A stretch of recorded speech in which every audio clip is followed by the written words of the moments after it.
sí Àyìndé náà fìfẹ́ hàn láti jẹ́ Awùjalẹ̀ tilẹ̀ Ìjẹ̀bú, right? So wọ́n rọ̀ ń tàn, wọ́n pàtàn fún àwọn kan ní kì í sọmọlé àwọn, ọ̀rọ̀ bá dé hùn, ọ̀rọ̀ bá. ẹ̀yin èèyàn, ọ̀rọ̀ lórí ọba jíjẹ Ìjẹ̀bú, ìyẹn ọba Awùjalẹ̀, ó mọ̀ títí di nǹkan míì. Wọ́n náà ti kó àwọn afọbajẹ, wọ́n ti kó wọn lọ sí kínní, wọ́n ti kó wọn lọ sẹ́wọ̀n. Wọ́n sọ̀rọ̀ nípa kí n wá sí Àyìndé tán ní pé kí n so ọmọ Ìjẹ̀bú pé kò ló jẹ ọba Awùjalẹ̀. Ẹ wo, ẹ wá nǹkan kẹ́ fìdílé, kẹ́ wá gbọ́ nǹkan tí bàbá wa wí kónkó àwọn ọ̀rọ̀ èyí tí wọ́n sọ nípa ọ̀rọ̀ Awùjalẹ̀. Lórí oyè ọba jíjẹ, àwọn ọlọ́pàá wọ́n pe àwọn afọbajẹ tilẹ̀ Ìjẹ̀bú 9 fún ìfọ̀rọ̀wánilẹ́nuwò. Ọ̀dà mọ̀ ń bọ̀ o, mọ̀ ń bọ̀ o, ń wò èdè o.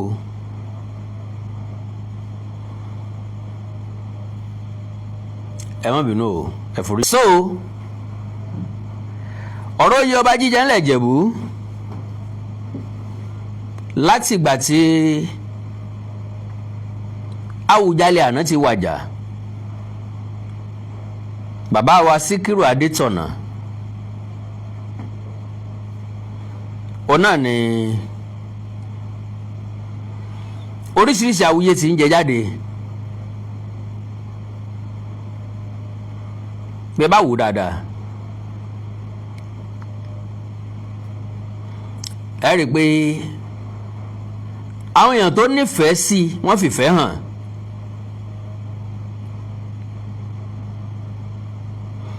Àwọn èèyàn tó fẹ́ jọba, bẹ́ẹ̀ bá gbàgbé King Wasiu Àyìndé náà fìfẹ́ hàn. God bless you sir, God bless you mà bẹ́ẹ̀ ṣe wọlé. King Wasiu Àyìndé náà fìfẹ́ hàn láti jẹ́ Awùjalẹ̀ tilẹ̀ Ìjẹ̀bú, right? So wọ́n rọ̀ ń tàn, wọ́n pàtàn fún àwọn kan ní kì í sọmọlé àwọn, ọ̀rọ̀ bá dé hùn, ọ̀rọ̀ bá pèsè jẹ. So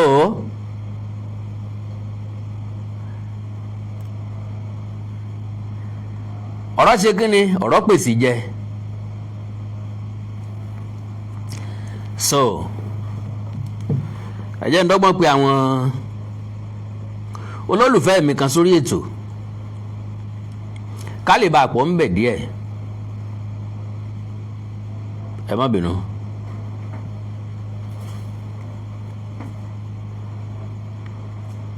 So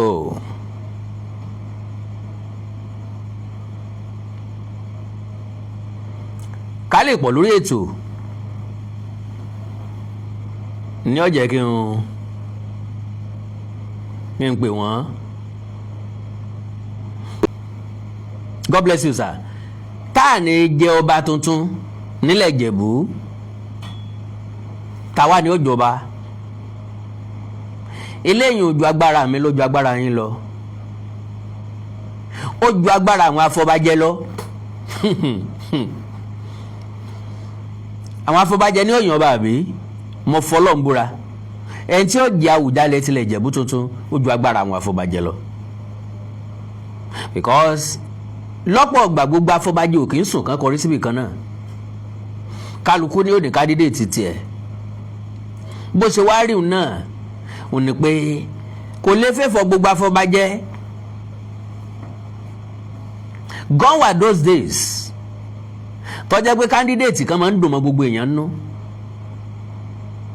ṣùgbọ́n nìsín ẹ̀ mọ́ iye àwọn tí ń díje ni almost 85 àbí 95 ni wọ́n ń díje fọba. Tẹ́lẹ̀tẹ́lẹ̀ bóyá 50 something ni wọ́n, ṣùgbọ́n nìsín wọ́n ti lé 90 tí n bá ṣì mú. Kò sẹ́ni tí position yìí ò ní wù. Bẹ́ẹ̀ ni sà, ó ju agbára afọbajẹ lọ. torí ẹni táwọn afọbajẹ míì fọkàn sí pé yọ jẹ́ ó lè ju nǹkan ni yọ jẹ́ o bẹ́ẹ̀mi àtẹ̀yìn ọ̀bá rí ọ̀pọ̀lọpọ̀ tìlú Ọ̀yọ́ ti jẹ́ kó yé wa wípé anything can happen at any time. So láì fàkókò ṣòfò kí ni wọ́n àárẹ̀ sí àwọn afọbajẹ fún? wọ́n ní wọ́n gba àbẹ̀tẹ́lẹ̀. God bless you olóyè àlẹ́ o mi ò ní wáyìntì ẹ ra síkà fún mi ní wáyìntì sà ẹ kú ojoojúmọ́ ẹ kú àṣepamọ́ mi ní wáyìntì. So wọ́n ní wọ́n gba owó ẹ̀yìn ẹnìkan ní 10 million naira. Now 10 million naira ẹnìkọ̀ọ̀kan àbí tó bá já wọn mẹ́sàn-án ni wọ́n gbà á that is 90 million naira. Ó túmọ̀ sí pé ẹni tó fún ọ lówó olówó ni. Ṣé kẹ́mi àtẹ̀yìn ọmọ tanra wa kò sí tálíkà tí yóò jẹ Awùjalẹ̀ o ẹ̀já kọ́kọ́ lọ mélèyìn kúrò o. Ifá ní mọ́ba Ifá ní ṣèkínní kan Ifá ò ní mú tálíkà o gbórin ọ̀rẹ́ mi ni Ifá tó fi tálákà jọba ẹnu Ifá gan máa gbẹ tálíkà ò ní kára mọ́ ìwọ ni pé bẹ́ẹ̀ sì ń jẹ epo bẹ́ẹ̀ bá lówó lọ́wọ́ rẹ̀ já mọ́. Ifá ò lè ẹ̀fà mú tálíkà láéláé. And again gbogbo àwa tá a máa ń sunkún àfọbàjẹ́ gbowó àsìkò tí kòkó tí wọ́n pọ́n lé léyìí sà àsìkò tí kòkó wọ́n pọ́n lé léyìí mọ̀ Awùjalẹ̀ tàná ọjọba ó lò 62 years àbí 61 years lórí àlééfà sáwọn afọbajẹ́ ó tó ló jẹ èkejì jẹ because àwọn afọbajẹ́ tó fa Awùjalẹ̀ jẹ àwọn ẹgbẹ́ ó ti dàgbà káwùjalẹ̀ ò tó jọba ọ̀pọ̀lọpọ̀ nu wọn gan ni ó ju Awùjalẹ̀ lọ ó túmọ̀ sí pé tí kì í bá ṣe gbogbo wọn ìwọ̀nba péréte ní òkú láyé nu wọn wọ́n ẹ̀sẹ̀ máa yan afọbajẹ́ míì ni. So èwo làbọ̀rọ̀ wúláyà kápá gómú wáyé tá a máa dì sí ìfara wa wáyé kí ló dé tá a máa tanra wa. So ẹ jẹ́ ń karòyìn ọ́n tọ́jáde káyẹ̀sẹ̀ tó wá sọ̀rọ̀ díẹ̀ lórí ẹ̀ ọ̀rọ̀ díẹ̀ náà ni mi ò ráàyè ẹjọ́ gígùn torí what will be will ever be kò sí ìlú tí afọbajẹ́ kì í ti gbowó mọ̀dẹ̀ jẹ́ kó yé wípé látayébáyé láyé àwọn bàbá wa tá à ń sọ pé Ifá múyàn náà ti ń gba owó ẹ̀yìn ńlá àwọn afọbajẹ́ ti ń gba ẹ̀tọ́ ńlá àwọn èèyàn ti ń bribe àwọn afọbajẹ́. So àkò tí kòkó wọn pọ́n lélẹ̀ yìí ẹ jẹ́ wọn gbà á ńgbà tí ẹ̀ tí ìjọba ǹjẹ́ nìkan kan nu yín rántí àwọn afọbajẹ́ lẹ́yìn tẹ́ bá ti jọba tán mélòó nínú yín nínáwó sáwọn afọbajẹ́ pé àwọn afọbajẹ́ ìlú wa yìí o àwọn ni wọ́n yọba fún wa o ẹ jẹ́ ká máa fún wọn níye báyìí lóṣooṣù ẹ já máa fún wọn níye báyìí lọ́dọọdún mélòó nínú yín. Iṣẹ́ kí wàá lẹ ní káwọn afọbajẹ́ ó mọ̀ ṣe kẹ́ńtọ́jà afọbajẹ́ kó tó máa jẹ́ mẹkáníìkì ni ṣé kíkà afọbajẹ́ kó tó máa pọ́ táyà lẹ́gbẹ̀ẹ́ títì. A respect tradition wa torí pé àmẹ̀tò tó bá jẹ́ láyé ìgbà tí àwọn ìjọba ò tí mọ̀ bá wa dá sóyè ọba jíjẹ àwọn afọbajẹ́ yóò máa jẹ tọ̀ìtọ̀ì ní nísìnyí nígbà tó jẹ́ pé àwọn ni wọ́n ní final say tí ì ṣe pé wọ́n ẹ̀sẹ̀ recommend fún gọ́fúnọ̀ unlike today wọ́n ẹ̀sẹ̀ recommend fún gọ́fúnọ̀ ni ó kọ ẹnu moyè tá a mú lélẹ̀ o gọ́fúnọ̀ ni ó lù ló ń tẹ̀. So láyé ìgbà yẹn àwọn afọbajẹ́ ló ní final say ní tí wọ́n bá dẹ̀ jẹ́ àjẹmọ́nu ni kì í hun wọ́n torí pé wọn ò pín dọ́gba wọn ò pín eré wọn ò láàrin lọ́yọ̀ọ́ ló jẹ́ káwọn méjì ọ̀ká sí àwọn tó kù. So Awujale succession crisis deepens as police summon 9 kingmakers over bribery allegations. The Ogun State Police Command has summoned 9 kingmakers from Ijebuode over allegations of bribery and financial endorsement in the ongoing process to select the next Awujale of Ijebu land. 4 of traditional chiefs are expected at police headquarters in Abiodun on Monday, April 20, while the remaining 5 will appear on Tuesday, April 21. Àwọn ìjọba náà jẹ́ ń bẹ̀ nu, àwọn ọlọ́pàá náà jẹ́ ń bẹ̀ nu. Bí n tó ṣe kì í sílé kó ṣe kì í síta yín ni kó lè dá 10 million rà o. Sọ́wọ́ ẹnìkan lẹ ti gbà á, owó èèyàn mélòó lẹ ti gbà á. So àwọn ọlọ́pàá kò sí nǹkan táwọn ọlọ́pàá ó ṣe ju pé wọ́n pẹ̀tù sí lọ, kò sí nǹkan tí wọ́n fà wọn afọbajẹ ṣe. Bó ṣe wà láti ètè kọ́ ṣe ó ń bẹ ní ìsìn bẹ́ẹ̀ ni ó sì máa rí títí ayé àìnípẹ̀kun. Olówó ló lóye kò sẹ́ni tí fòye lọ́ máa bẹ̀ ṣe, ẹni ọba jámọ́ lọ́wọ́ nínú wọn ó kó ọba jíjẹ. Yàtọ̀ sí pé bóńtọ̀ yìí bá ṣe ìdílé ọba, mo sì mọ̀ pé àwọn afọbajẹ ti máa wọ́n ti ṣàyẹ̀wò eléyìí fẹ́nifẹ́ni torí pé ọ̀pọ̀lọpọ̀ ọba níbẹ̀ lórí àlééfà lónìí. Majority wọn wá láti ìdílé ọba o, majority wọn sì kọ́ lọ́ba kan influence ni wọ́n lò. Ńlá wọn wàhálà àti ìdààmú fi wà láwọn ìlú kan ńlẹ̀ káàró òjìrè lónìí. Ọ̀pọ̀ ìlú wọn ti dáná sun pálàsì wọn lónìí. Ọ̀pọ̀ ìlú ní ọ̀rọ̀ gbọ́. Àwọn kan fagídí jọba, ìjọba fẹ́ yọ wọ́n padà, ilé ẹjọ́ yọ wọ́n padà, wọn ò kúrò lórí àlééfà. Ilé ẹjọ́ yọ àwọn kan wọn gbokòbò míì lọ, oríṣiríṣi nǹkan ló lè yọba kúrò nípò. So process ìta Awujale Ọlọ́run ràn wọ́n lọ́wọ́. One of the summoned kingmakers, wọ́n dárúkọ ẹ̀ mi ò ní dárúkọ ẹ̀, wọ́n dárúkọ oyè wọn níjẹ̀bú mi ò ní dárúkọ ẹ̀, has dismissed the allegations as baseless. Okay, one of the summoned kingmakers, Chief Abimbola Okenla, the Kakanfo of Ijebu land, has dismissed the allegations as baseless. Ẹ̀sùn tẹ́ fi kàn wá ò lẹ́sẹ̀ ńlẹ̀. He described the repeated police invitations as a distraction and urged Governor Dapo Abiodun to allow the selection process to proceed without further interference. Kò sí ìtọ́lọ́pàá ó ṣe ju pé wọ́n pẹ̀tù sí lọ, wọ́n bèrè ọ̀lọ́ wọn ò lè tẹ́ nìkankan mọ́lé pé wọ́n gbowó, kódà kéré rákàntì tán sanwó sí. Àwọn ọmọ wa ni o, wọ́n bùn wá lówó ni o, wọ́n ní a fi tọ́jú ara wa, àwọn ìrìpá náà ti ń dàgbà. Bẹ́ẹ̀ bá sọ pé kò tọ́ sí wọn láti jẹ, ẹ mú jáde níbi tó bá wà. So bó bá ti wu ni là á ṣèmọ̀lẹ́ ẹni. Sọ́rí o, lóòótọ́ ní tí wọ́n ń pè ní ìbọ̀bẹ́ tán ń pè lówó ẹ̀yìn ọ̀dà.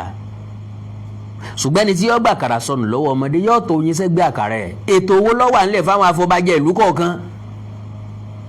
Ìgbà tẹ́ bá fẹ́ jọba ilẹ̀ tó rántí wọn 100%. Kò sẹ́ni tí dá afọbajẹ mọ̀ bọ́ bá bá wà lórí àlééfà. Ó dìgbà tó bá wàjà kẹ́ tó máa gbọ́ pé àwọn afọbajẹ fẹ́ gbégbèsè kan, àwọn afọbajẹ ó ṣòro, ìgbà náà lẹ́tọ̀ọ́ mọ̀ pé àwọn afọbajẹ ta làwọn afọbajẹ gan. Kábíyèsí ń gbowó lọ́wọ́ ìjọba, àwọn ìjòyè ń gbowó lọ́wọ́ ìjọba, sáwọn afọbajẹ náà ń gbowó lọ́wọ́ ìjọba. Láwọn ìlú kan àwọn afọbajẹ á máa wà nínú ìjòyè, láwọn ìlú kan àwọn afọbajẹ ọ̀dàdúró sáàyè ọ̀tọ̀ gédéǹgbé, àwọn ìjòyè ọ̀dàdúró sáàyè ọ̀tọ̀ gédéǹgbé, àwọn ìjòyè ọ̀dàdúró sáàyè ọ̀tọ̀ gédéǹgbé. Kí lẹ fẹ́ káwọn afọbajẹ máa jẹ? Àwọn náà lẹ́bi wọn lára, wọn níyàwó wọn lọ́mọ. Àbódìdí bí Ìjẹ̀bú ṣe tóbi tóun, ṣe ẹ fẹ́ káwọn afọbajẹ bí ọmọ lọ rúkọ?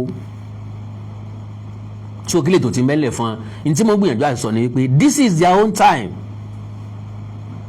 Àsìkò election làwọn party chairman máa ń jẹ tán máa ń yó.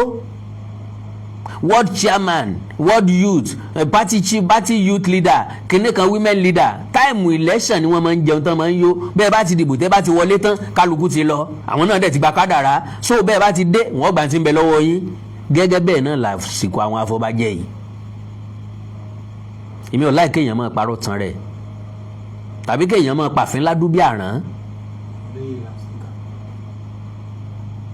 Mo ti kí wọn olóyè Aliu, mo ti kí wọn. So kí ni tí mo gbìyànjú láti sọ ò ní wípé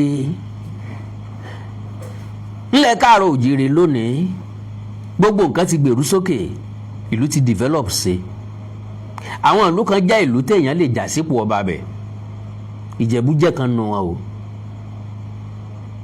téèyàn lè jà sí. àwọn ìlú kan ń bẹ tó jẹ́ pé èèyàn gbọ́dọ̀ jà sípò ọba bẹ̀,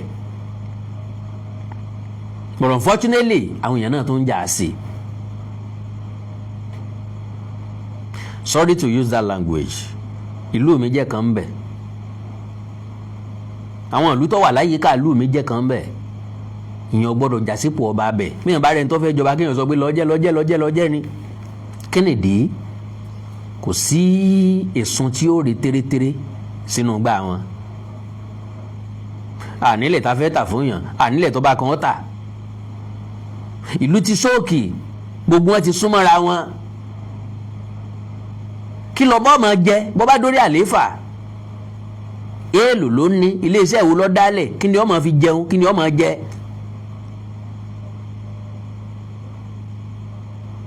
God bless you sir. kí ló ń tọ́ ọmọ jẹ, kí lọ bọ́ ọmọ jẹ. láyé àtijọ́ ní sọ̀mí ń bẹ láàfin ọba o tí ò sí gbèrú mi ń bẹ. láyé ìsìn gbèrú mi ń bẹ láàfin, kò sí sọ̀mí ń bẹ gan mọ́. ìtumọ̀ gbèrú mi, ìtumọ̀ sọ̀mí ò ní pé láyé àtijọ́ wọn máa ń wá ru ẹrù dálẹ̀ fọba ni. àkábíyèsí iṣu oko mi rèé o, àwọn ìlú kan kò sú wá, wọn náà wá sàn sákọ́lẹ̀. ọ̀gẹ̀dẹ̀ tó bá gbójú ọba ní jẹ́. abo ẹran tẹ́yìn ẹgbàgbá ọba wọn mú wá fún. ṣùgbọ́n ní ìsìn kò sẹ́ńtì mílíọ̀nù lọ sáàfin mọ́. ẹni ebi ń pa ẹni ìsẹ́ńsẹ́ tí òróró sukú ọmọ ẹ̀sán ní yí pálásì káàkiri, wọ́n fẹ́ rí kábíyèsí. àwọn tó sick tó wà lọ́sípítù tí wọn ò rówó béèlì ara wọn, wọ́n fẹ́ rí kábíyèsí. àwọn tí yà ń jẹ tí ìsẹ́ńsẹ́ ńlọ wà lẹ́nu ọ̀nà pálásì wọ́n fẹ́ rọba. sọ èké sáyé àtijọ́ mọ́. ẹ̀yin lẹni báyé bá ti ń yí ká máa báyé yí. a máa ń fẹ́ accept àwọn nǹkan kan, a kì í fẹ́ accept àwọn reality kan. ilé ayé ọ̀dẹ̀ lọ bẹ́ẹ̀. so lórí ọ̀rọ̀ ti Ìjẹ̀bú, like I said, ìlú tọ̀dọ̀ mi, ìlú mi, ẹni tí bá ń jà sọ́ba ń bẹ̀ kò ní làákàyè, kò sì máa tí ó ṣe, aláìníṣẹ́ ni. ṣùgbọ́n wọ́n fẹ́ jà láàfin ọwọ́ ti ìjà o, téèyàn ọjọ́ náà tán bí owó ni o. wọ́n fẹ́ jà lákè Ẹ̀gbá, ọwọ́ ti ìjà o, téèyàn ọjọ́ fà débi tó bá ṣe é fàdé. wọ́n fẹ́ jà Awùjalẹ̀, ọ̀wá ní kò tó jà fún. kí ló wá tó jà fún jàre? sójúde ọba tí wọ́n máa ń ṣe ni ò àmèzí ẹni ni kò ní wọ náà kó jókòó sórí àpèrè káwọn èèyàn máa wórí fún ọkàn, máa kúnlẹ̀ kan, máa kí kábíyèsí. kò sẹ́ni tí ò ní wò, kò sẹ́ni tí nǹkan rí o wò. ńlá fi pórí adẹ́tù ń pètè àrùn, orí adaràn ń pètè àtijọba. wọ́n fẹ́ jòsè mọ̀wé ọwọ́ tiẹ̀, Déjì Àkúrẹ́ ọwọ́ tiẹ̀, Ọlọ́wọ̀ ọwọ́ tiẹ̀, Àtaọ́jà ọwọ́ tiẹ̀, Tìmí Ẹdẹ ọwọ́ tiẹ̀. ṣùgbọ́n àwọn ìlú kéréje kan kọ̀wọ́ tí kéèyàn ọjà nítorí ẹ̀ o.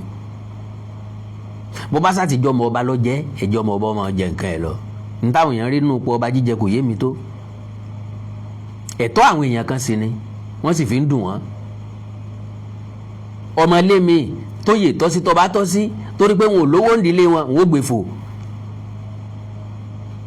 ọ̀pọ̀lọpọ̀ ẹjọ́ àjọba ló wà nílé ẹjọ́ lónìí.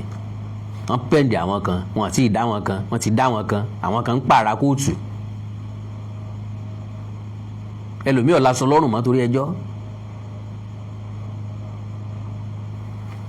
so pápákọ̀ ẹ jẹ́ kí n sáré ka ní mo fẹ́ kà tán o.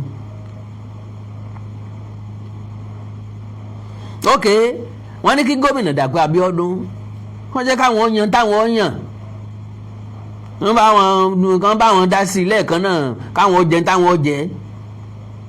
bí wàhálà bá ti ń pọ̀ báyìí lágbára Ọlọ́run ní òfìfẹ́ bò. so bí wàhálà bá ti ń pọ̀ báyìí gómìnà ni máa ń sábà padà lájà.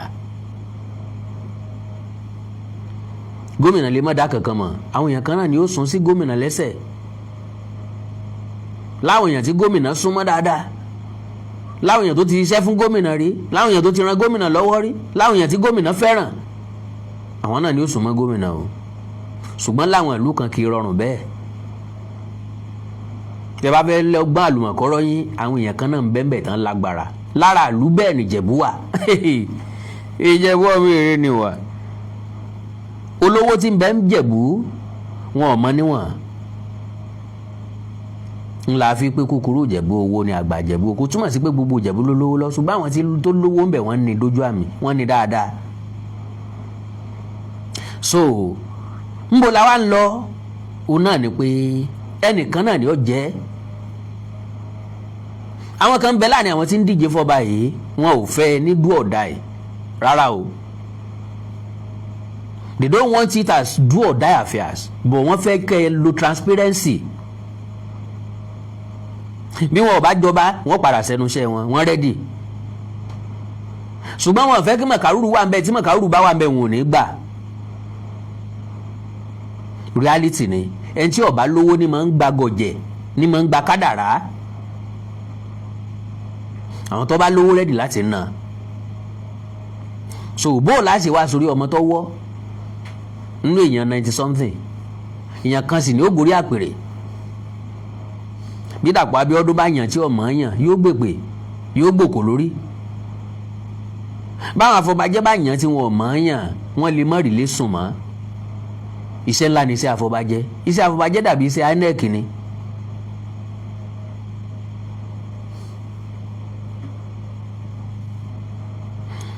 bọ́ bá kéde ẹnìkan àwọn alátakò rẹ̀ ó sọ pé ó fẹ́ fọ ẹni wọ́n wí bẹ́ẹ̀ ń gbà Tinubu wọlé wọ́n láì INEC sòjóró wọn ò béèrè lọ́wọ́ ara wọn o pé bá INEC bá sòjóró kí ló dé tí Peter Obi ó wọlé ìpínlẹ̀ 12 Tátìkù ó wọlé ìpínlẹ̀ 12 tí Tinubu ó wọlé ìpínlẹ̀ 12 tí wọ́n pín 36 states mọ́wọ́ dọ́gbandọ́gba irú òjòrò wo INEC wá ṣe INEC sòjóró kò sòjóró ìpínlẹ̀ Èkó INEC sòjóró kò sòjóró ìpínlẹ̀ Ọ̀ṣun INEC ò sòjóró ìpínlẹ̀ Katsina tó ní sitting president kò sòjóró ìpínlẹ̀ Kaduna tó nìkan lára àwọn abẹnugan alágbára ìkàn nínú ẹgbẹ́ òṣèlú All Progressives Congress ńgbà náà lọ́hùn INEC òṣòjòrò ń dẹ́ta tí Wike ti ń pariwo pé Tinubu ló wọ́n sọ̀pọ́ọ̀tì Tinubu ọ̀wọ́lé mẹ́ so gẹ́gẹ́ bẹ́ẹ̀ náà nípò ọba náà ṣe rí ẹrù ńlá ni lọ́rùn àwọn afọbajẹ àwọn tá ń gbowó gan ọkàn wọn ò balẹ̀ ká ní lóòótọ́ ni o mi ìsọpọ́n gbowó o torí ẹnìkan ti dìbọn kẹ̀ pé kò rí bẹ́ẹ̀ àwọn ò gbowó wọ́n kàn ń try láti distract àwọn ni káwá pé wọ́n gbowó gan ọkàn wọn ò balẹ̀ and let me tell you this for free gbogbo àwọn tí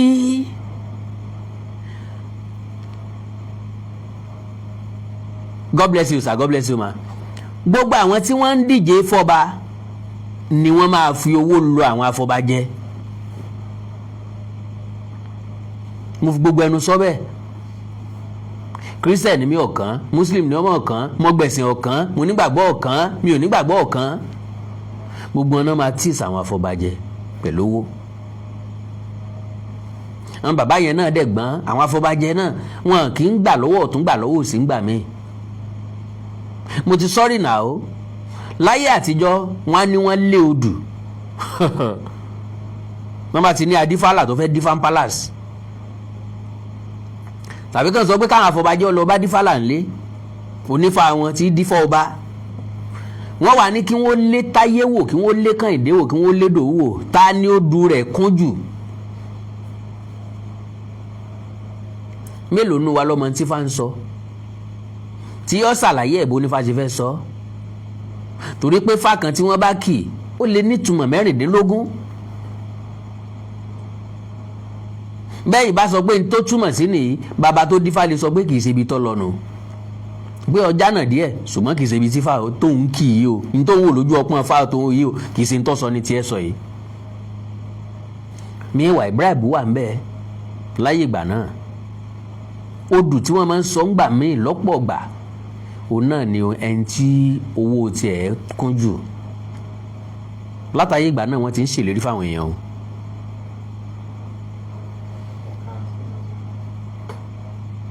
Meg Rotimi àbí? Margaret. Okay, Madam Margaret Arotimi God bless you mami ni wàá ti ma. So like I said, odù tán máa ń sọ ńgbà míì náà owó wọn ń sọ ń parẹ̀. Ọ̀pọ̀lọpọ̀ àwọn afọbajẹ ló jẹ́ pé ilé àlàpà ni wọ́n ń gbé. Ìwà rọ̀ mọ́ ọba kan tó ń lówó bíi ṣẹ̀kẹ̀rẹ̀ tó wá ní bàbá irú ilé báyìí lẹ́ ń gbé ni ẹ má wọ́ọ̀rì kọ́ lọ́run ó jẹ́ ń débẹ̀ wọ́n kọ́lé fún yín ẹ wá ní kí afọbajẹ ọmọ support ẹ̀ ṣé káwọn ó kú ní ilé àlàpà ni.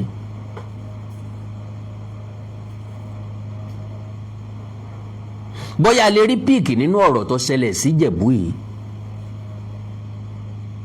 Ọwọ́ òbòkun bó ọwọ́ tiẹ̀ dànù ọwọ́ òbòkun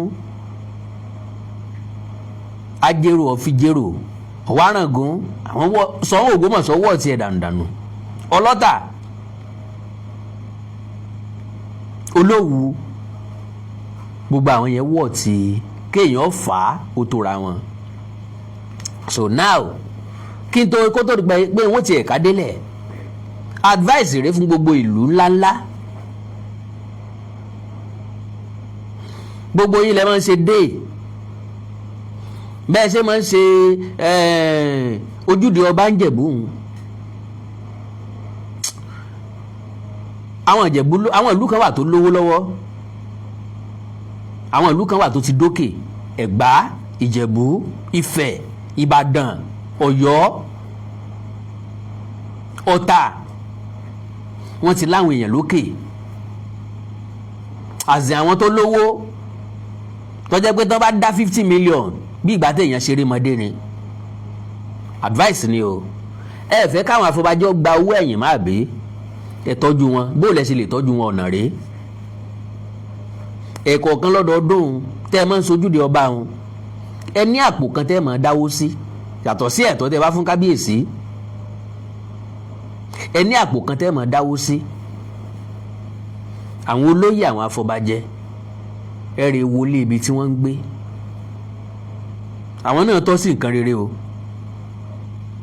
ọ̀tọ̀ káwọn náà fàwọ òyìnbó jẹun kí wọ́n tó jáde láyé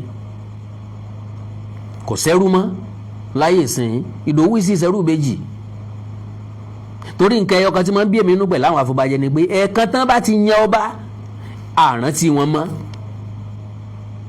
gbogbo apápátá àkírántí àwọn afọbajẹ mọ́ we don't have any business with them again sọba tí wọ́n bá yàn ní ó wá sanwó fún ọ ni àbí gọ́ọ̀mẹ̀ntì ní ó sanwó fún ọ pé iṣẹ́ tẹ́ ẹ ṣe o owó rẹ̀ rèé o ṣéṣẹ́ kọ́ ni wọ́n ṣe ni ẹ mọ̀ iye àwọn èèyàn tí ó ṣépè fún wọn ẹ mọ̀ iye àwọn ọfà tí yọ́ bà wọ́n Olúwo lẹ̀ wọ́wọ́ tiẹ̀ o owó tí ń tán máa ń jà fún yes Olúwo wọ́ tiẹ̀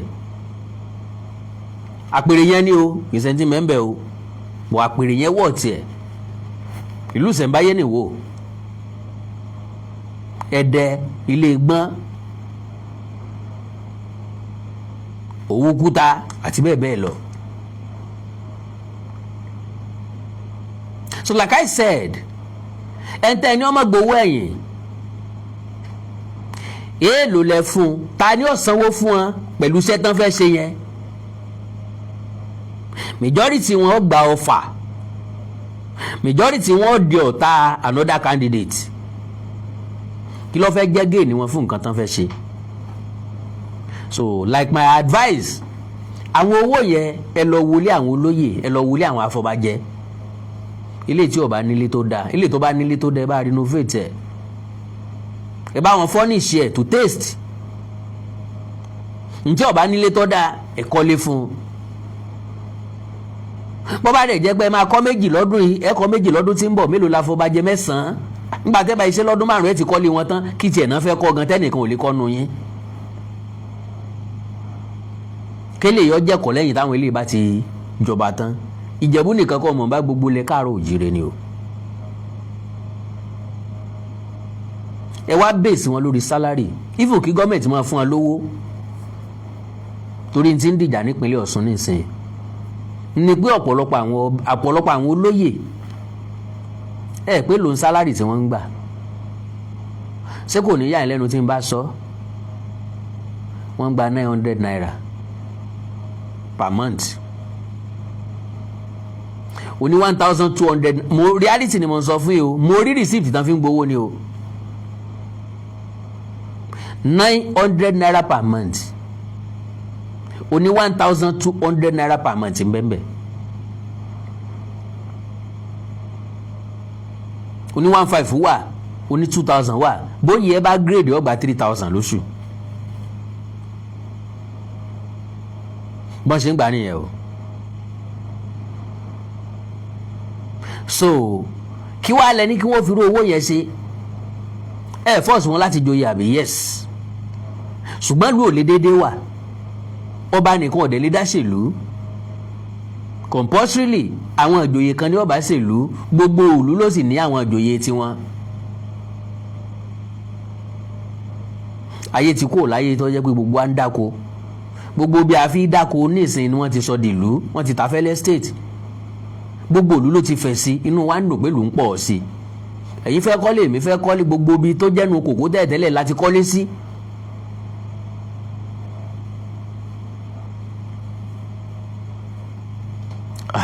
Ẹnìkan ló sọ yìí o, dáàdi wọn gba 2,000 naira. Reality ni mo ń sọ náà. Mo rí receipt tán fi ń gbowó níṣẹ́. Àló ní 900 naira ń bẹ́ẹ̀ bẹ́ẹ̀, o ní 1,200 naira ń bẹ́ẹ̀ bẹ́ẹ̀. Kì í ṣe 900,000 naira o. 900 naira tí ò pé 1,000 wọ́n ń gbà ní sálárì ìjòyè kan.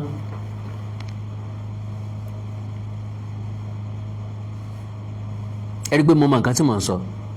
Because wọ́n ń gbowó ẹ̀yìn, wọ́n ń gba nǹkan kan láwọn èèyàn kan mọ̀ ọ́n mọ́nu. Kí ló wà behind owó ẹ̀yìn tán ń gbà? Majority àwọn alágbára ìlú bí gọ́vnọ̀ bá campaign dọ́dọ̀ wọn, ìgbà náà ni wọ́n gbẹ̀tọ́ wọn lọ́wọ́ gọ́vnọ̀ tó ti débẹ̀ láti bí ọdún 3 ọdún 4 tí ò ṣe nǹkan kan fún wọn. Ẹ fẹ́ lọ lẹ́ẹ̀kejì, ẹ fẹ́ ká dìbò fún yàbí? Àwọn olóyè ń bínú o. Báyìí kàṣà báyìí káwòdì, gọ́vnọ̀ ọ̀sán òun náà ti mọ̀. Sẹ́nítọ̀ tó fẹ́ padà lọ lẹ́ẹ̀kejì yóò gbà sanwó yín. Àwọn náà dòde ẹ̀ ń bá fẹ́ jọba kó ní lọ́kàn pé wọ́n fa àwọn àfọ̀bàjẹ́ lówó. Wọ́n gbà á torí lẹ́yìn tó bá ti jọba tán wọn ò lẹ́tọ̀ọ́ mọ́. Ńlá àwọn afọbajẹ yẹn náà fi gbọ́rùn léegi, wọ́n ó ṣe àdéhùn tó dán mọ́rán pẹ̀lú ẹni tó bá fẹ́ jọba. Àkábíyèsí àrí nǹkan kan jẹ́ o. Bẹ́ẹ̀ bá dé owó tẹ́ fún wa ní ìsinyìí ò tó nǹkan o. Ṣùgbọ́n nígbà tẹ́ ẹ bá débẹ̀ ẹ máa tọ́jú wa o. Reality ni wọ́n sọ, má wàá ń súnmọ́ wọn. Kábíyèsí ẹ máa tọ́jú wa o, ẹ máa tọ́jú wa o. Kábíyèsí àná wọn ò tọ́jú wa dáadáa. Àwọn náà sì ṣèlérí fún wa, wọn ò mú lérí wọn ṣẹ o.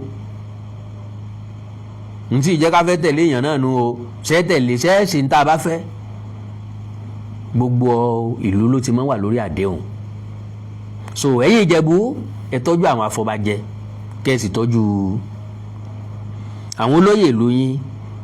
Gbogbo àwa ìlú tó kù náà ní kinní ọ̀hún kan o. Now, the succession crisis began after the death of Ọba Síkírù Káyọ̀dé Adétọ̀nà on July 13, 2025, who ruled for 62 years. Bàbá yẹn rí gbàlò dáadáa. Kọ́lọ̀ ń jẹ́ kí wọ́n pẹ́ lórí kọ́lọ̀ ń jẹ́ kí ẹ̀yìn wọn dà. His passing triggered the traditional process of selecting a new Awujale under the 1957-1959 chieftaincy declaration, which rotates the throne among 4 ruling houses. Gbelegbua, Anikinaya, Fusembua, and Fidipote. The Fusembua ruling house currently entitled to present candidates initially imposed a 10 million naira entry requirement, attracting about 12 aspirants. Then nígbà yẹn ni o. Now 10 million naira fólùdíje kọ̀ọ̀kan. Ẹni ó bá sọ pọ̀ jù á béèrè lọ́wọ́ ẹ̀ wípé èèlò wọn ń gba fọ́ọ̀mù chairman local government, èèlò wọn ń gba fọ́ọ̀mù senator, èèlò wọn ń gba fọ́ọ̀mù governor, èèlò wọn ń gba fọ́ọ̀mù president. Níjọ́ ní bàbá gbàgbé 100 million naira ni wọ́n gba fọ́ọ̀mù ẹgbẹ́ òṣèlú All Progressives Congress. ní 2022 nígbà tán fẹ́ díje.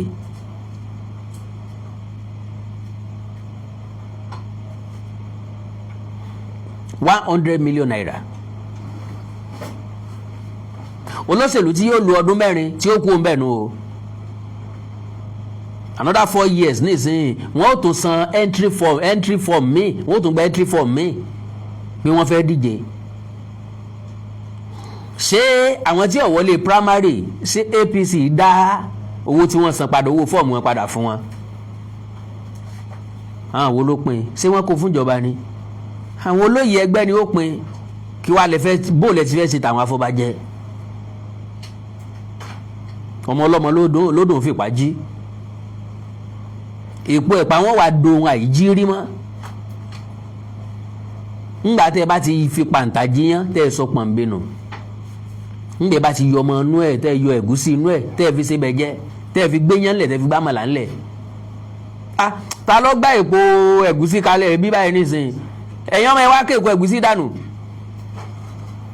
yóò wà dín tá ìjírí mọ́ wọn á lè wọ ni èèyàn gbọ́dọ̀ mọ́ jí tẹ èpo ẹ̀gúsí mọ́lẹ̀ ìwọ̀ mọ́tótó sì ni kò sí ní tí èpo ẹ̀gúsí fi ṣèyàn kankan wọn á ló sì ní ọ̀tá lu àrè pa bàbá ńlá rọ ni ìwọ̀ mọ́tótó ni wọn ò fẹ́ kẹ́ ẹ fi nǹkan tàná lẹ̀ àwọn òbí wa gbọ́n pọ̀ ìwọ̀ mọ́tótó ni. So attracting about 12 aspirants. However, after the Ogun State government ordered a restart of the process in late 2025 due to procedural concerns, the number of contenders reportedly rose to 95, raising tensions within the selection process. The expansion àwọn 95 ní díje lọ́wọ́ báyìí káwọn 95 ọ̀sán $10 million àwọn afọbajẹ àwọn náà jẹ ọbẹ̀ wọ́n jẹ ọbẹ̀ ẹ̀gúsí kí wọ́n tó lọ láyé wọ́n jayé díẹ̀ kí wọ́n tó lọ láyé bílẹ̀ ayé ṣe gbọ́dọ̀ rí nìyẹn. non-refundable fee ní ká ẹ jẹ́ kọ́ jẹ́ $10 million ẹnìkọ̀ọ̀kan because àwọn tí wọ́n san $10 million yìí kí ni impact wọn nínú ìlú Ìjẹ̀bú tẹ́lẹ̀ mélòó nu wọn ló ní iléeṣẹ́ ńbẹ̀ tí wọ́n lè gbà yẹn 100 sí tí gbogbo wọn yọjú sọ́ba yìí. antecedent ló yẹ ká máa wò ká tó fìyàn jọba nísìn nínú àwọn tí ń díje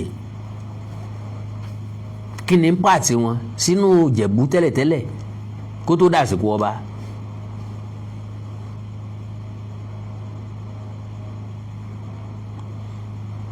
The expansion in candidates has been followed by allegations of financial endorsement, including claims of cash payments. Mi ò bá gba cash payment kí náà bá gbà wọ́n gba transfer. Another benefits offered to influence the selection. Get out. Other benefits. Ṣé gbogbo benefits yẹn náà ni wọ́n ń gbà tẹ́lẹ̀tẹ́lẹ̀ kó tó dàsìkò yìí? Ẹ mọ̀ tanra yín.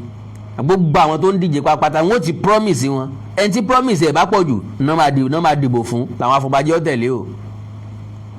Tó bá jẹ́ pé nu àwọn mẹ́sẹ̀ẹ̀sán kò ń pẹ́ nìkan báyìí làwọn mú ẹ yẹ díẹ̀ dáadáa ẹni yẹn ti tọ́jú wọn dáadáa ó sì ti promise wọn dáadáa ju àwọn tó kù lọ because wọ́n gbé ọlọ́ọ̀dí Ògún ọmọọba ẹ má promise dẹ́ẹ̀ ní lè ṣe fún àwọn Ògún rè ó yẹ búra ní actually mi ò lágbára láti kọ́lé fún yìí o agbára mi ò sì gbé mọ́tò ṣùgbọ́n fún $5 million wọn ẹ ṣe tẹ̀ sòótọ́ wọn ò tí ì ní gbà wọn ní ó dẹ̀ ẹnìkan wá ní ẹ̀yin mélòó láwọn afọbajẹ́ 9 wọ́n fún $50 million ilé kọ̀ọ̀kan káà kọ̀ọ̀kan ẹ wá ní kí wọ́n reject ẹ̀ àbọ́lọ́ fẹ́ kọ́ ẹ tó bá sọ bẹ́ẹ̀ ẹ wá ní kí wọ́n mọ̀ gbà kí wọ́n mọ̀ gbà wọ́n ní endorsement àbí financial kìnnìkan benefit ta ni wọ́n fi lọ tí ò ní gbà á. ìyá àmọ́ mi ó lójú tí ń pọ́n mi kò pé kí n gbé àpò kí n máa wá ìgbín kiri ó ní ṣùgbọ́n ọ̀rọ̀ mi ọ̀pọ̀ débi kí n rí ìgbín lọ́nà kí n má he ẹni tó bá rí ìgbín tí ò he là á tún máa ń bú pé dọ́ndú ni arígbín má he òré ìsàn tágìrì bó bá dàsìkò àti ìjọba táwọn afọbajẹ ò bá wà active tí wọn ò mẹ́nu lélẹ̀ tí wọn ò sí lákàyè wọn lẹ̀ wọ́n mọ̀ báláyé fọ́ọ̀tì lọ ni kì í ṣe pé ó dijọ́ tẹ bá tó rántí wọn nínú ètò. Kò sí gọ́ọ̀mẹ̀ntì tí sanwó fáfọbàjẹ lọ́tọ̀.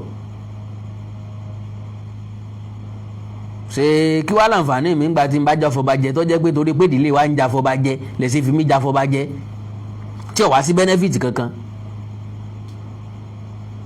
Bó lóṣèlú kan bá fẹ́ jẹ ní ìpínlẹ̀ Ògùn nísìn wọ́n dọ̀dọ̀ Àwùjalẹ̀.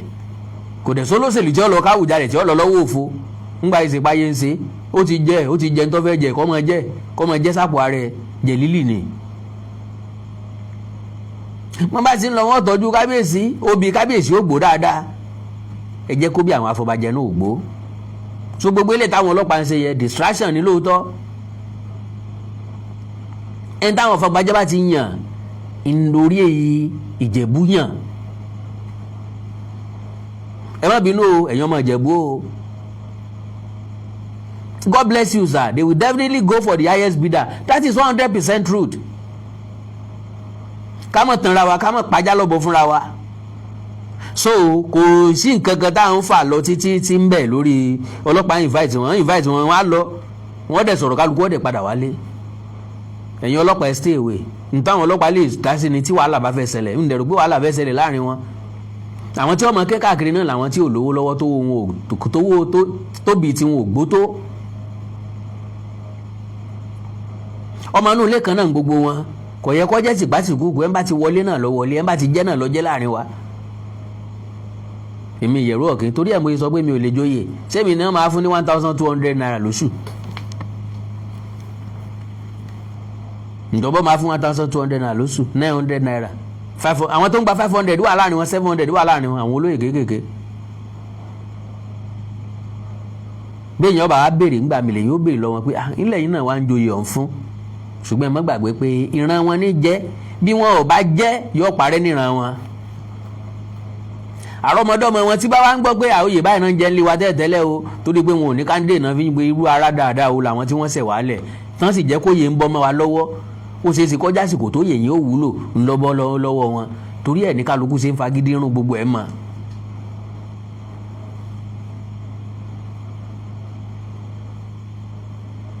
Reality ni sẹ́ẹ̀ àwọn ọlọ́pàá ó gbẹ̀tọ́ tiwọn sáwọn tán invite ò ní fáwọn ọlọ́pàá lẹ́ńfílòpù ni kí làwọn ọlọ́pàá ó fi wọ́n ṣe kò sí nádà tán fẹ́ fi wọ́n ṣe invitation fún questioning lásán ni wọ́n lè débẹ̀ kan tó rọtí fún wọn. Bẹ́ẹ̀ ni mo sọ wọ́n lè dọ́dọ̀ commissioner of police kó ní kán bóun ṣe wọ́n lálejò. Bàbá olóyè ẹ kọ́kọ́ dúró síbẹ̀ yẹn ẹ jẹ́ kán máa gẹ́ẹ̀tì kan tútù fún yín. Ọ̀rọ̀ tá a fẹ́ sọ náà kò ń sọ̀rọ̀ tó lágbára kan dandan orí ọ̀rọ̀ ọba jíjẹ náà ni báwo lẹ́yìn náà ṣe wá ń fà tó bẹ́ẹ̀ yẹn ẹ bá ní sùúrù náà ẹ tèkẹ́ yìí sì pẹ́ láwọn yẹn gbà sùúrù náà la fi ń ṣe o sùúrù la fi ń ṣe o àwa márùn la fi ìbí kan mẹ́rin ló fi ìbí kan o.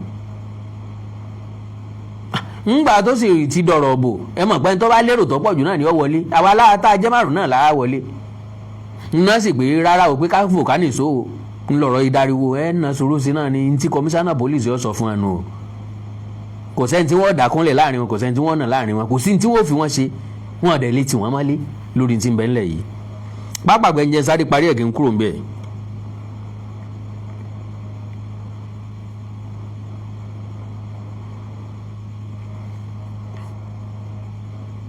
Another benefit offered to influence the selection. This has led to repeated interventions by security agencies, including the police and the Department of State Services, as well as earlier summon of other traditional figures linked to the process.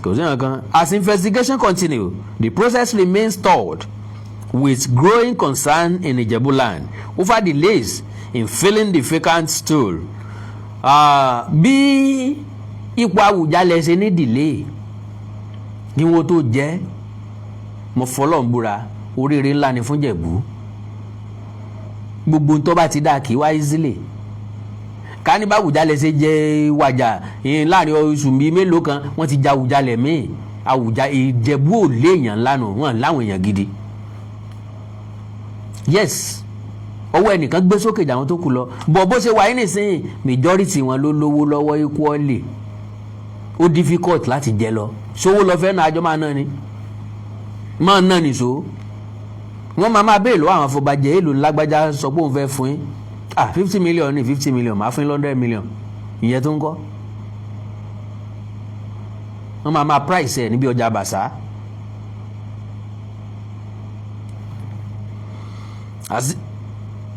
As investigation continue, the process remains stalled. Why growing concern in Ijebuland over delays in filling the vacant stool?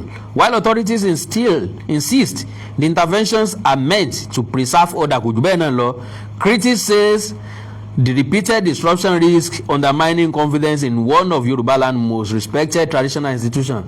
Kẹ́ńtọ́ sọ bẹ́ẹ̀ o get out bí ṣe máa ń rí nìyẹn bó ṣe yẹ kó rí nìyẹn kò sí ní táǹfà lọ́gùn ń bẹ̀ rárá bó ṣe yẹ kó rí ló ṣe rí yìí bọ́n ṣe ń drag ẹ̀ mọ́ra wọn lọ́wọ́ yìí ó wà very very interesting bó ṣe gbọ́dọ̀ rí nìyẹn so ẹ tó bá jẹ́ yóò mọ value ẹ̀ nígbà tí ọ̀bọ sí lọ́wọ́ jọ jẹ̀jẹ̀ tọmọ iye tọ́ ná tọ́mọ àwọn èèyàn ńláńlá tán jọ díje kó tó bọ́ sóun lọ́wọ́ yóò mọ value ẹ̀ o ṣùgbọ́n ká ló nìkan ló gbórí sókè yọkàn máa tún dànù nínú ilé ni pé ìyàwó mi bá ń níta ngbà tí mo wọ àwọn tá a jọ ń díje mo rí pé wọn ò tiẹ̀ sí ń bẹ̀ rárá kò sẹ́ni tó máàchì mí nínú wọn tó jẹ́ ká máa sùn ká máa hanrun ilé wa ló yẹ ọ̀bọ̀ sí ṣùgbọ́n táyé ń já táyà kàndé ń já táyà dòwú ń já pé inú ìmọ̀ ilé má bọ̀ sí mi lọ́wọ́ alaba náà mọ̀ ní tiẹ̀ lọ́wọ́ táwọn ìyàwó wọn ní ọ̀wà dá ládùúgbò báyìí kò sóbìnrin tí ò fẹ́ dó lórí bọ́n ṣe ń yúnlé aláwo náà máa yún ta láàfáà àwọn pásítọ̀ náà àsìkò tí wọ́n jẹun lélẹ́yìí àmọ́ iye pásítọ̀ èkìtì ọlọ́mọ kí wọ́n lé láràárọ̀ ọmọba ẹ jẹ́ ká gbàdúrà ẹ jẹ́ ká gbàdúrà olúwa ọlọ́run alágbára ọmọ rẹ rèé káti ẹ̀ mọ́ pé wọ́n lọ́mọ ọba mọ́ kábíyèsí o ẹ ti jọba ọmọ èèyàn tán tó pẹ́ ó torí ẹ ti jọba Aafin ìran yẹn hàn mí pé ẹ ti jọba ọkàn jẹ́ pé títa ríro la kọlà ni ẹ ní sàì jagun ọmọọba tẹ bá sásẹyìn a gbọ́dọ̀ jagun àdúrà títí tó fi máa bọ́ sásìkò la fi máa gbàdúrà kábíyèsí ọmọọba sọ pé òun ráyè àdúrà ẹ jẹ́ kó lórí ọmọọba gbàdúrà ó láwọn àwẹ̀ táwọn gbà ṣe mọ̀ pé ọmọọba ò gbọ́dọ̀ gbà àwẹ̀ káwórókó ọmọ lọ gbé kábíyèsí tuntun ẹ mọ́ jẹ́mi ọ̀gbà àwẹ̀ so ọlọ́run nínú àánú ẹ̀ yóò dilẹ̀ Ìjẹ̀bú mú àwọn afọbajẹ́ ọlọ́run ó kọ́ yín máa ṣe o lágbára ọlọ́run ó kọ́ yín máa ṣe tá a bá wo owó ẹ̀jẹ̀ á gbìyànjú láti wo owó ọmọlúàbí pẹ̀lú ẹ̀ yes owó wà very very important ṣùgbọ́n owó ọ̀tàn èèyàn ni ó kù sí lẹ́yìn tẹ́ ẹ bá gbowó sínú àwọn ọmọ Ìjẹ̀bú ó dùn kálẹ̀ pẹ̀lẹ́yìn tẹ́ ẹ bá yàn àbí wọ́n mọ béèrè lọ́wọ́ yín pé irú èèyàn ra dáadáa wo lẹ fún wa yìí ìbásàn ká mọ́ tí ìlọba ju tá a ní ìlọ tẹ́rí ọkàn máa dẹ̀yìn náà láàmú pé èèyàn gidi ń bẹ ńlẹ̀ o owó tẹ́ fẹ́ gbà ló jẹ́ kẹ́ ẹ sì yàn o ẹ gbé gbogbo ẹ̀ sórí òdiwọ̀n sówó tẹ́ gbà sí òní pàlú lára sí òní pa ọ̀la tí náà lára ṣe ń tẹ́ jẹ lẹ́ẹ̀kan tí ọba yẹ yín jẹ ni àbí ń tẹ́ mọ jẹ wẹ́rẹ́wẹ́rẹ́ tí ọ̀tá yẹ yín ṣe tó àwọn ọmọ yín ó lò ó kọ tán ó lè rórúkọ yín lò lọ́la ẹlòmíín bẹ kò ní kówó lẹ̀ fún kìsì ṣùgbọ́n yóò ní ètò tó dáa fún yín àti ṣé wàá mọ òròmọdìẹ nínú ẹyin ẹ ń lọ́kàn tó dáa sí èèyàn náà èèyàn ò ní mà torí inú ò ṣe é síbi igbá Ọlọ́run nínú àánú ẹ̀ yóò wà pẹ̀lú gbogbo wa ilẹ̀ Ìjẹ̀bú ò ní bàjẹ́ o gbogbo ẹ̀yin ọmọ Ìjẹ̀bú alárẹ̀ dẹ́dẹ́ mìíràn àwọn ègùn lọ́sọ bẹ́ẹ̀ tó pa lówe ẹ ní sùúrù fúnra yín o ẹ ń bá ti débẹ̀ ní kẹ́ ẹ gbà wípé orí yàn wọ́n á ti jọ́ máa gbólé yín tí ìbá ti sọmọ inú ilé yín ẹ tètè táṣìírí ẹ̀ báyìí o ẹ̀ ń bá ti ń díje tí ìsọmọ inú ilé yín ẹ tètè táṣìírí ẹ̀ God bless you sir God bless you ma ẹ tètè táṣìírí ẹ̀ ṣùgbọ́n tó bá ti jọ́mọ inú ilé yín ibi tó bá wó sí káfàdúrà ràn lọ́wọ́ káwa tó kú ọdẹ padà sẹ́nu iṣẹ́ kádẹ̀ unite pẹ̀lú ẹ̀ kílẹ̀ Ìjẹ̀bú lè gòkè àgbà sí ilẹ̀ Ìjẹ̀bú ò ní bàjẹ́ o God bless you all mi mọ̀ bóyá mo rí èèyàn tó fẹ́ pè mí o lórí ọ̀rọ̀ ti Ìjẹ̀bú yìí o bóyá dẹ̀rẹ́ èèyàn ń Jẹ̀bú tọmọ bí ṣe ń lọ nọ́mbà tẹ́ pè mí sí unfortunately mo ẹ̀sẹ̀ tán nọ́mbà mi kejì ni nọ́mbà tẹ́ máa pè mí sí òun náà ni +234 904 851 9362 +234 904-851-9362 nọ́mbà tí ẹ láǹfààní àti pè mí sínú ń ó pìkẹ́. ẹlẹ́ẹ̀kejì ó ẹ̀sẹ̀ ń bùtù lọ́wọ́ ni mo ẹ̀sẹ̀ tán ni ẹ ti rí mo ń ṣàjẹ́ tẹ́lẹ̀ ní ẹ má bínú. ó ní +234-915-147-9599 +234-915-147-9599. God bless you.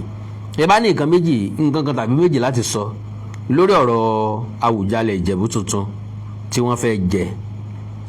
so tí Dàpọ̀ Abiodun tí ó bá ti lè advice wọn kó fi wọ́n lẹ̀ kó jẹ́ kí wọ́n yan ẹni tó bá wù wọ́n lọ́kàn. kò sí commissioner of police tí bá yan ọba, ọ̀sọ́ ọlọ́pàá, kò sí DSS tí ó bá yan ọba, gbogbo àwọn security agency kan igbádogójì àwọn DSS nǹkan kò sí nádà tí wọ́n ṣe. wọ́n bá wọn sọ̀rọ̀ gẹ́gẹ́ bí àgbàlagbà wọn yọ̀ǹda wọn náà ni. ọ̀rọ̀ yìí ọba ìjẹ́sí wa kan ọlọ́pàá tó bá di wàhálà nìkan ló tó kàn wọ́n. ọlọ́yìí sì ní jẹ́ kárí lẹ́yìn oníjẹ̀bú kò lè ṣẹlẹ̀ láéláé. Ìjẹ̀bú ti mature, wọ́n dẹ̀ wà educated. kò ní sí à ń dáná sunlé, à ń fi ìjà à ń yọ̀dá lọ bá rẹ no wọ́n mature. majority àwọn tó ń jọba yẹn nísìn àwọn tó torí ọba wálé látàbúrò lọ́pọ̀ jù nínú wọn. gbogbo wọn ló tó gbangba sùn lọ́yẹ̀, gbogbo wọn ló kúnjú òṣùwọ̀n. kò sẹ́ni tí ó yọjú sóyè Awujale tí ò ní kúnjú òṣùwọ̀n. so kò lè síjà, bí ọba ti wá síjà kò sí ní tọkọ ọlọ́pàá. táwọn afọbajẹ́ bá bára wọn jà lórí pé lágbájá ló gbowó tàmẹ̀dùn ló gbowó, ẹ sọ pé kán lọ yanjú ẹ̀, ọ̀rọ̀ lé ni. ẹ wo bàbá, ẹ lọ́mọ yanjú ẹ̀ lé yín bó bá ṣe wù ní ẹ ṣe ṣe. mọ́ tó bá ti mú jàdá ni wọ́n bá wọn dá sí wọn kàn parí láàrin wọn náà ni. +234-915-147-9599 +234-915-147-9599 àti +234-904-851-9362 láàrin ìṣẹ́jú méjì péré tí n bá ti rí pé n ó stop program nù kò jù bá náà lọ. n stop ẹ̀ náà ni kò jù bá náà lọ. ọ̀rọ̀ kan ń bẹ tá a fẹ́ sọ kọ́lọ̀ wọn dá wa sí ju ọ̀la lọ. ọ̀rọ̀ oyè ọba ìlú kan dìjàgbọ̀n. wọ́n lẹ́yìn tí wọ́n mú joyè ẹni tí wọ́n mú jọba kì í sọ ọmọ ilé ọba. ìjàgbé lẹ́yìn ń bọ̀ lọ́la kọ́lọ̀ wọn dá wa sí.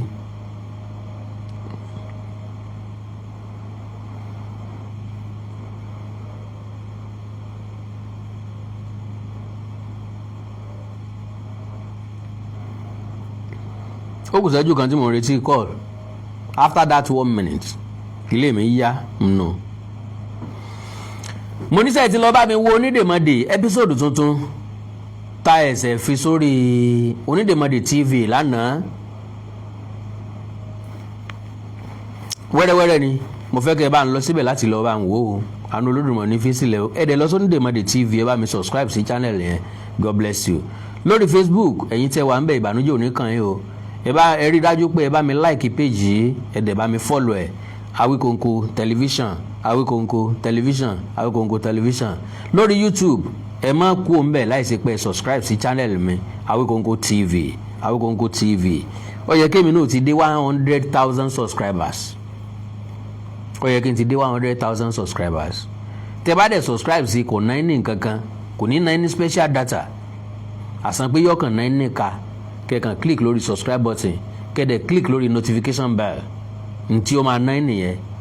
and again kò sáǹfààní kankan tí ó ṣe fún ju pé yóò máa fún ní notification nígbàkigbà tí mo bá ń ṣe program tàbí mo bá fẹ́ bẹ̀rẹ̀ program yóò jẹ́ kẹ́ ẹ mọ̀ pé tó Awikonko ti dórí ètò ó fẹ́ ṣètò.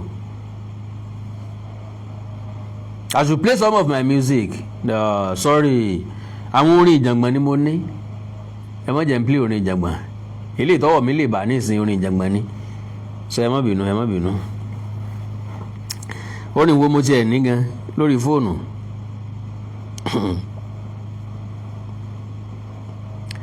orin ìjàngbọ̀n.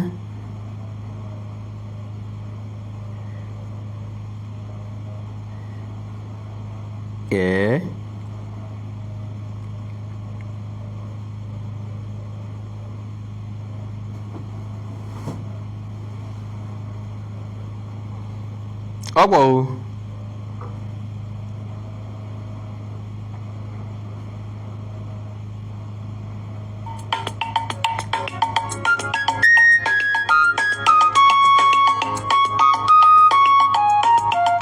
bye bye.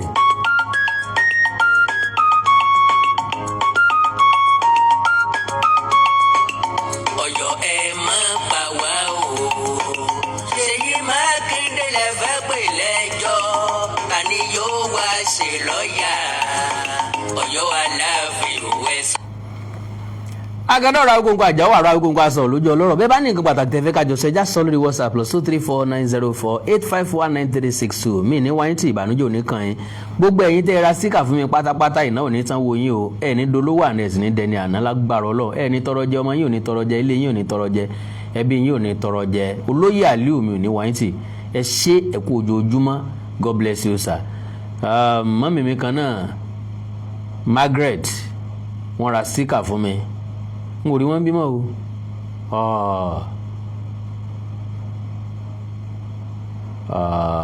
ó ti kúrò mẹ alright sir so ìbànújẹ́ òní kan gbogbo wa o ó dàárọ̀ o ayé la máa jí sí o àní tójú ọ̀hún dojú kó I love you all ó dàárọ̀ bye bye lórí Facebook.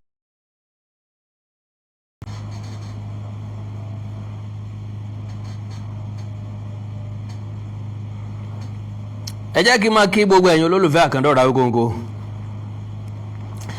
pé ẹ kú déédéé wòyí níbikíbi tẹ́ ẹ ti láǹfààní láti máa wò mí láti máa gbọ́ mi àánú Olódùmarè ò ní fi sílẹ̀ o àrílùmọ́ bí owó ọ̀rọ̀ yín náà ni tí yóò solówó ẹ̀ ní mọ̀sọ̀mọ̀sọ̀ Àkàndọ́ra Awikonko Àjàó àrò Awikonko aṣọ lójú ọlọ́rọ̀ bọ́lọ́rọ̀ bá gbọ́ kí n bàbá ńlá bàbá ọlọ́rọ̀ ó ṣe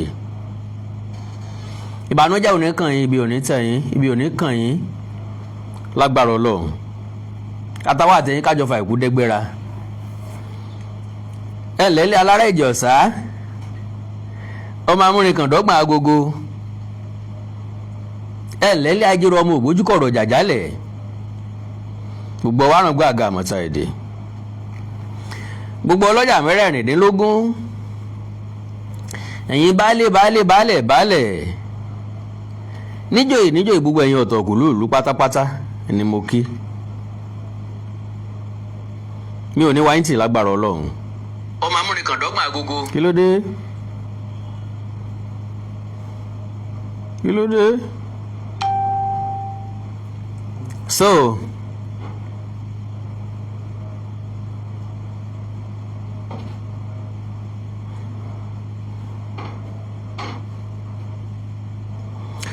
mo kí ẹ̀yin olólùfẹ́ mi bẹ́ẹ̀ sì ń wọlé ẹ dákun torí Ọlọ́run ẹ bá mi ẹ mọ́ sálà ìbá ń pín prógráàmù yìí ṣé mọ̀ pé kò sí ní tí mo lè dá ṣe láìsí ẹ̀yin àwọn èèyàn tiẹ̀ tí ń bá mi pín ọ̀rẹ́dì tẹ́lẹ̀ mi ní wáyé tì o ẹ̀yin náà ní wá mi tì o Ọlọ́run ní fi wá wọn ra wa lágbára Ọlọ́run well ọ̀rọ̀ lórí oyè ọba Ìjẹ̀bú ọ̀pọ̀ àwọn èèyàn ló ti bi mí léèrè nígbà tí ọ̀rọ̀ ọba jíjẹ bẹ̀rẹ̀ nílẹ̀ Ìjẹ̀bú Awikonko sẹ́ni dá sọ̀rọ̀ Ìjẹ̀bú ni oríṣiríṣi nǹkan náà sẹ́ni sí mi mọ́mọ́ lójú torí pé ilẹ̀ tí ọba tójú ẹni sú òkun rẹ̀ á máa ṣòro láti rìn àti pàápàá fìrí ní mẹ́kùn níyì gbogbo nǹkan kọ́ là dá sí ọ̀rọ̀ baálẹ̀ Ìjẹ̀bú kò sí ní tó burú bẹ̀ bá a bá dá sí ṣùgbọ́n ojú mi ò tó lẹ̀ rẹ̀ dáadáa ẹ gbádùn mi ojú mi ò tó lẹ̀ rẹ̀ dáadáa tí n bá dẹ̀ ti rí di ogun mi kì í fẹ́ jagun so àwárí eléyìí tá a fẹ́ sọ̀rọ̀ nípa rẹ̀ yìí ọ̀rọ̀ lórí oyè ọba jíjẹ ẹ bá mi share program yẹn jọ ẹ dákun torí Ọlọ́run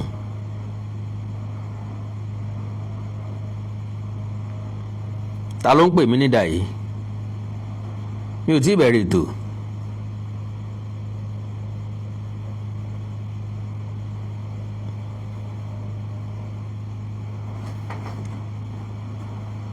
ṣé ẹ rí mi lórí YouTube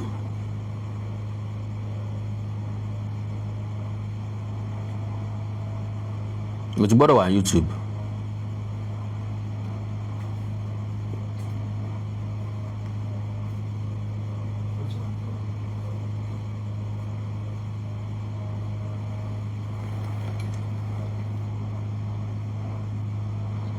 mo wà lórí program sir.